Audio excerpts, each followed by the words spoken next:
I anticipate your very close attention this morning as we talk to you about a real, live, flesh and blood human being. Of course, the world is filled and has been filled with them, but this one is a successful human being, at least in the eyes of the world. He is a character that has lived and does live in every age and clime and dispensation. This particular one that we're talking about this morning just happened to be a farmer, but he could have been following, of course, most any other occupation. And as we talk about him and the things that Jesus has said about him, I want us to be able to transpose these particular truths into our own lives, if need be. In the scripture reading a moment ago, we noticed that the ground of a certain rich man brought forth plentifully. Here is a man that is very successful by the world's standards. Here is a man who owns his own land, because the Bible says that the ground of this rich man, he didn't own it with the Federal Land Bank or with some loaning company, but it was his land. He has a farm and he has it paid for. Not only that, but it brought forth plentifully. He has made a bumper crop. But I want you to know that this isn't the only bumper crop that he has ever made, because he has a problem. He has been overproducing, and he already has his barns filled to the bursting point. I think that anyone that farms long enough will sooner or later make a bumper crop. I just don't believe anyone could be so unlucky that after they farm for a few years, at least they couldn't make one good crop. May just be luck. But in the case of this man, he is a good farmer. This isn't the first bumper crop. He has others that he has made. Now then, standing out there in the fields is another harvest that's white, ready for the reapers, and he has no place to store his grain. Not only does he own this farm, not only is he a good farmer, but he is a good manager. I have known farmers and others that could make money, but they couldn't manage it after they got it. And this man undoubtedly is a good manager because he owns his place and because it's well improved. He has barns, he has granaries, he has storehouses. And I just happen to know, reading between the lines, that he also has a wonderful house in which to live, because no farmer's wife's going to let him build very many barns until he builds her a pretty decent house. And even though it isn't mentioned here, this man owns a place, vast amount of acreage, how much I don't know. He has been making good crops. He has a lot of workmen, laborers out there in the field. He treats them well, and they do their job well. His farm is well improved. His bank account's just running over. Now then, he has this particular problem that we come to. What to do with it? Well, he said, I'll just tear down my old barns and I'll build some bigger barns. Then I'll say to my soul, soul, take thine ease. Eat, drink, and be merry. Now notice how successful this man is. He's ready to retire. He has not only led a very full and a very busy life. He has not only been following after a very honorable occupation. He not only has all of his place paid for and well improved, but he's ready to retire. And he's the envy of most of us, isn't he? My. What fortune. That man is really in the place where we'd like to envy him until we read the very next verse, and it says, Thou fool. And God spoke those words through His Son, Jesus Christ.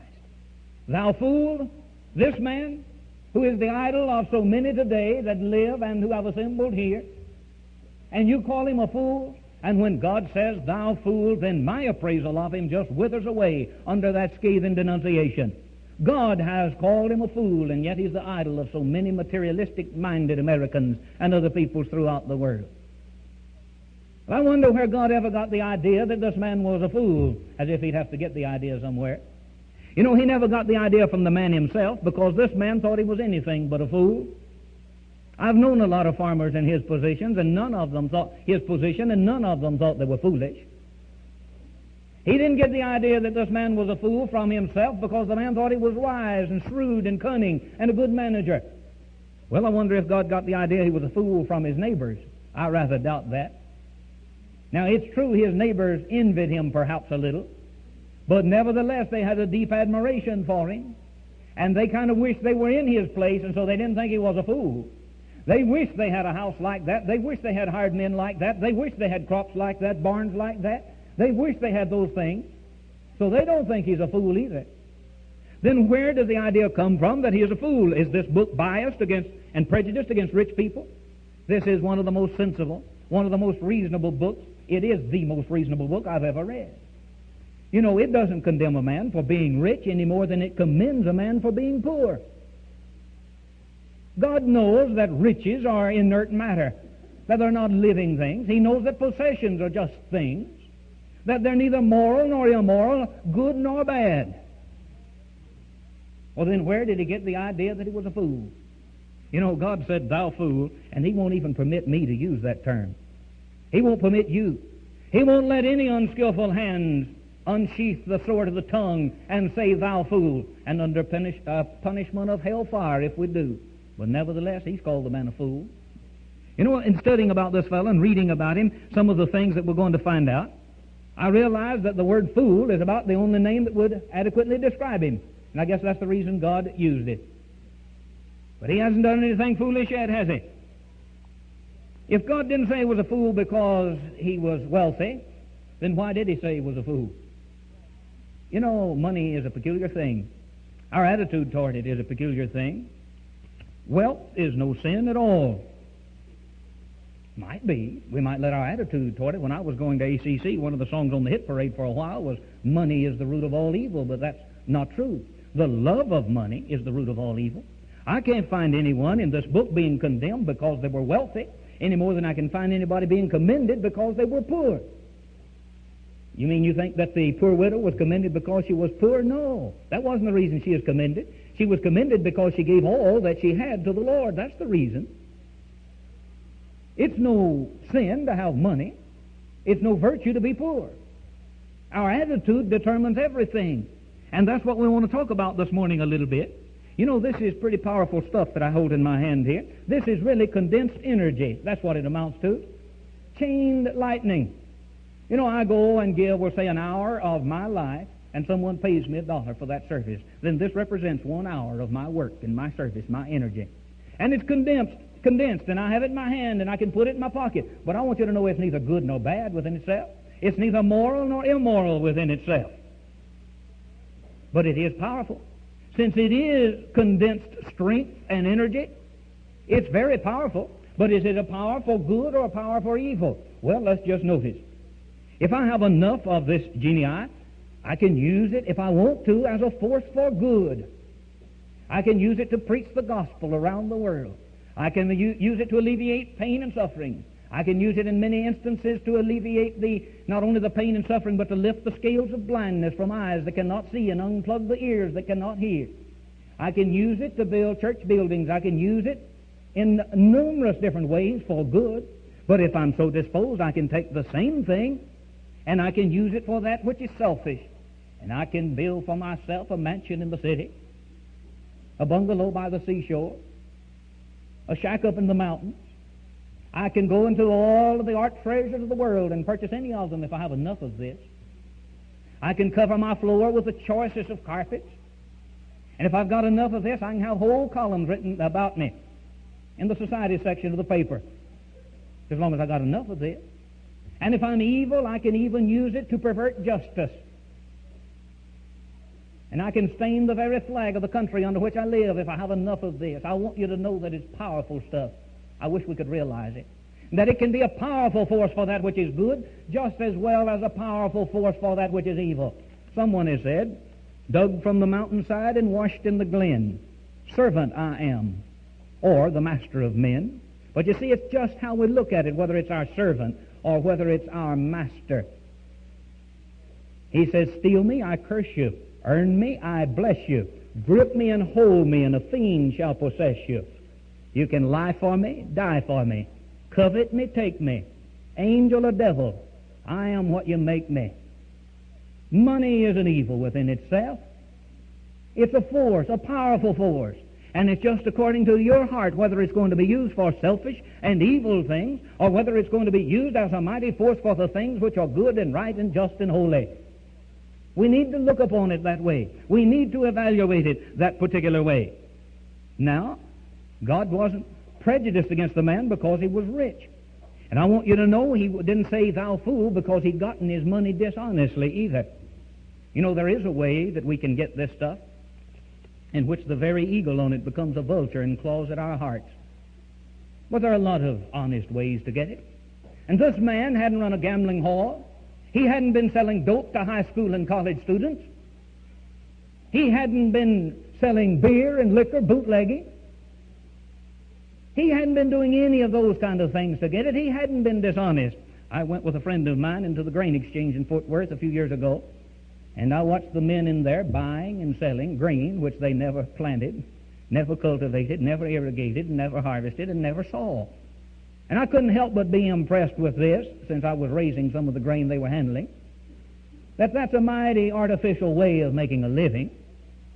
I don't know whether you'd call it gambling or not, but it's just a mighty artificial way of making a living. But I want you to know the way our hero, our shrewd farmer, makes his living. There's nothing wrong with.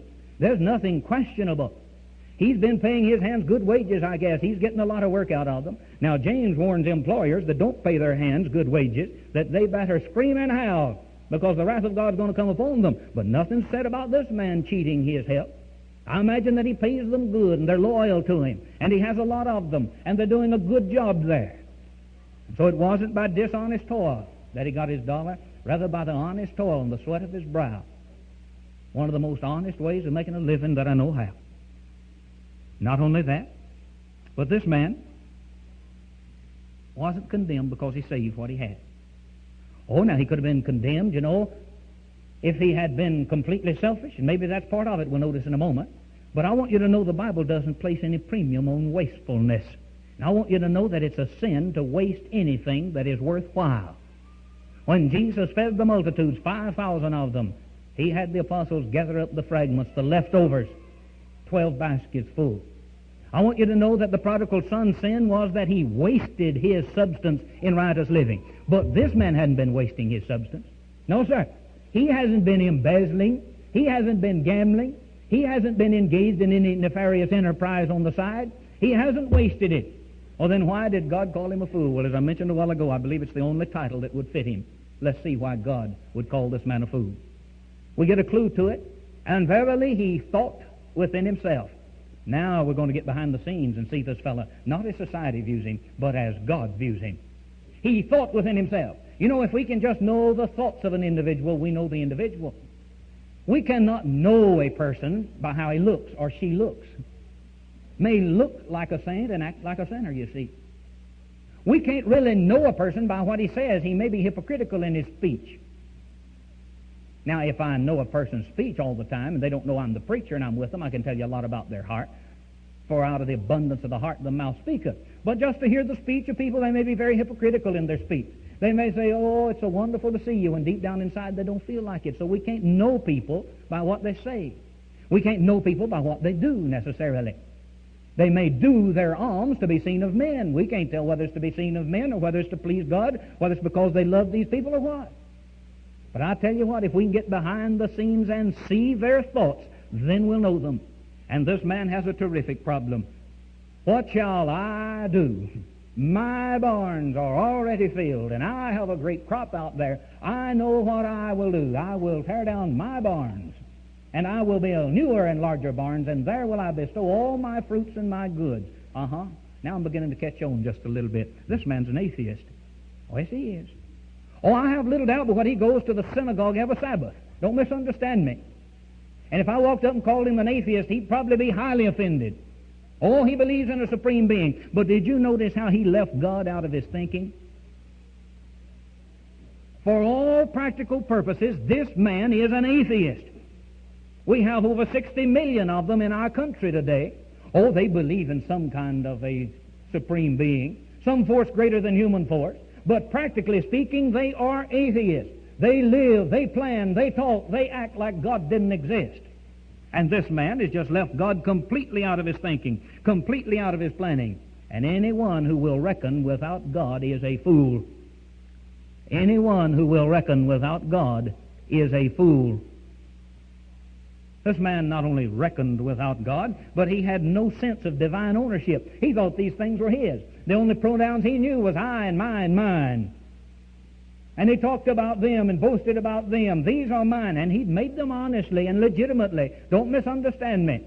But he thought because he possessed them that he owned them. You know, we have a lot of people like that today. This is my farm, my ranch, my business, my oil wells, my bank account, my this, my that, and the other. And yet I read in this book that the earth is the Lord's and the fullness thereof. Yet I read in this book, ye are not your own, ye are bought with a price, and that price is the blood of Jesus Christ. But this man had no sense of divine ownership. He owned it, he thought, just because he possessed it for a while. What is it you own this morning? Great or small, what is it you own this morning? Tell me, what is it that's yours that will be yours 100 years from right now?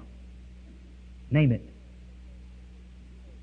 What do you have this morning that will be yours 100 years from now? You say, I own sections of land, I own scores of oil wells. I'll ask you 100 years from this morning. We'll see if you do. You may possess them, but you don't own them. We're just stewards placed here to tend this whole earth, to dress it and to keep it. Made a little lower than the angels and above the beasts of the field. And we're to reflect the honor and the glory of God to all about us. What is it you own? People come around and talk about what they own. They forget that God owns everything. That this whole earth is His. Not only that, but this man was very ungrateful. We're coming to a period of thanksgiving. We should have that period every day. This man was ungrateful. It's true he was a success, but now just whom does he have to thank for it? No one but self. No one but self. He's ungrateful for God. He thought, well, I did all this. This is my farm, my lands, my crop, my barns, my possession, my soul. Only God's going to prove to him in a minute he didn't.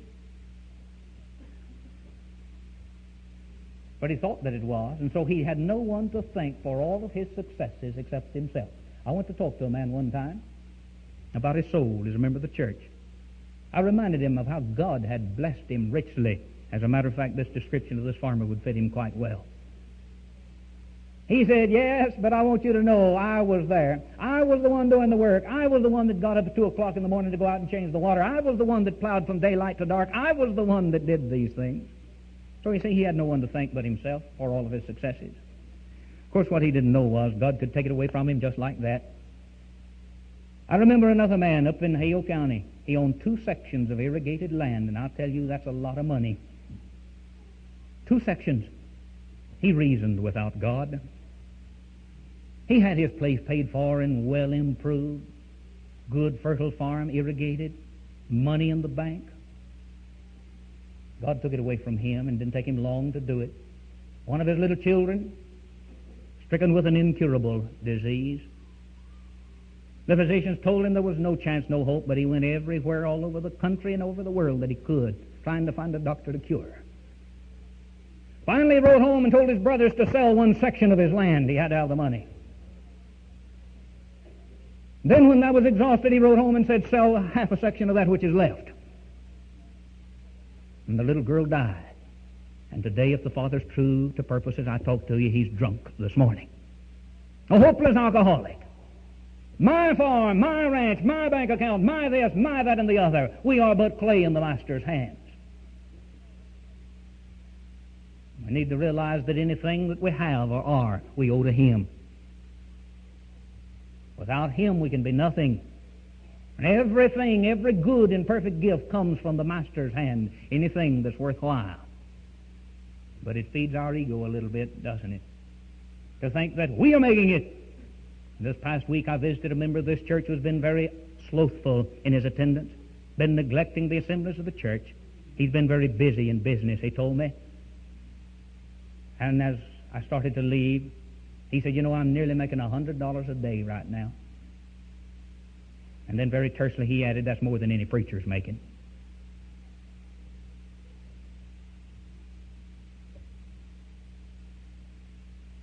My wife and I ate one time with a multimillionaire, a member of the church. And as we drove off from his place, I said I wouldn't trade places with him. And I meant it from the bottom of my soul. If you sell your soul for anything, you're selling it far too cheaply. It's the only thing that you possess. It's the only thing you'll have 100 years, 1,000 years, 1,000,000 years from right now.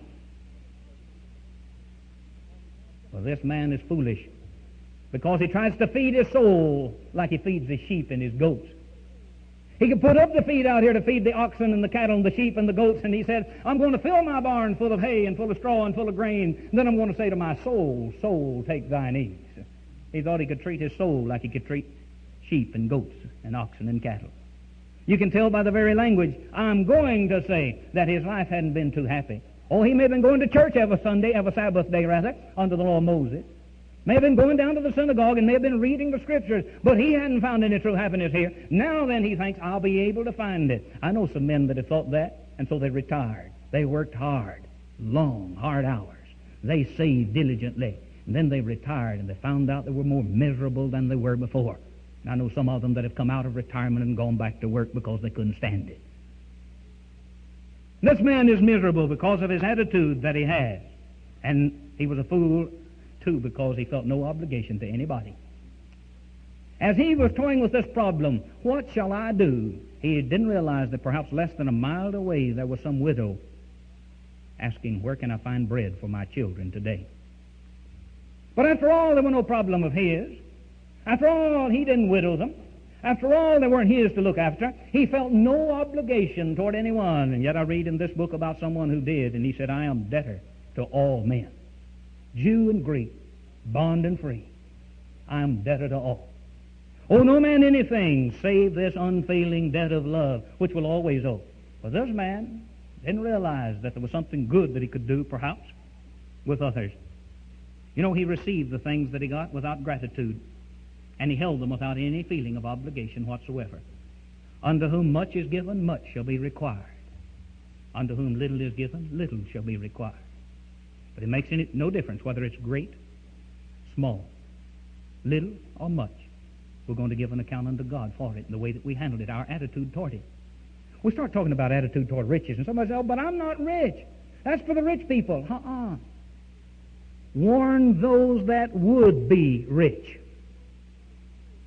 They're the ones that need the warning. The ones that would be rich. The ones that have a desire to be rich, that they be not high-minded, and that they use these things in the service of the Master. So the lesson, you see, is for all, not just those that are rich. How is it with you? Will the Lord look upon you, whether your riches are great or small, and say, thou fool? I know we're good people. Don't misunderstand me. I'm not talking to a bunch of renegades and scalawags and reprobates. Generally speaking, this is the cream of the crop. But nevertheless, have we been foolish? Have we been investing ourselves in things that won't last? Have we been giving ourselves to things that within themselves are not bad, but they just won't last? Or we work 40 hours, 60 hours, 70 hours a week providing for the body, 3 square meals a day, good medical care, good clothing, warm clothes, and so on and so forth. And then our soul that's going to last forever, we ignore it. I wonder if God wouldn't look upon us and say, thou fool, this night shall thy soul be required of thee, and then who shall these things be which thou hast labored so diligently for? There's only one thing that will last. That's the immortal, eternal soul of man. What preparations are you making for it? This man was a fool because he made all kinds of preparations for the body and none for the soul. Are you making any for your soul?